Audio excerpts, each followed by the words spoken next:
அஸ்ஸலாமு அலைக்கும் வரஹ்மத்துல்லாஹி வபரகாத்து. இந்த உலகத்தில் எப்படிப்பட்ட ஒரு மனிதரை சற்று நேரத்தில் தவறாக நினைக்க வைக்க முடியும் என்று சொன்னால் அது அவதூறால் மட்டும் முடியும்.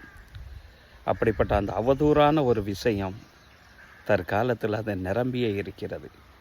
எல்லா இடங்கள்லையும் நீக்கமர நிறைந்து இருக்கிறது என்று சொன்னால் அது தவறான ஒரு வார்த்தையும் இல்லை. ஏன் நம்மள்கிட்ட கூட நிறையவே இருக்கிறது. அல்லாஹ் நம்மளை பாதுகாக்கணும். ஆனால் இது பற்றி நபி ஸல்லல்லாஹு அலைஹி வஸல்லம் அவர்கள் என்ன சொல்கிறாங்க என்று நம்ம பார்த்தோம் என்று சொன்னால், நபி தோழர் முஆத் இப்னு அனஸ் ரலியல்லாஹு அன்ஹு அவர்கள் அறிவிக்கக்கூடிய இந்த ஹதீஸு சுனன் அபூதாவுத், முஸ்னத் இமாம் அஹ்மது போன்ற ஹதீஸ் நூற்களில் பதிவு செய்யப்பட்டிருக்கு.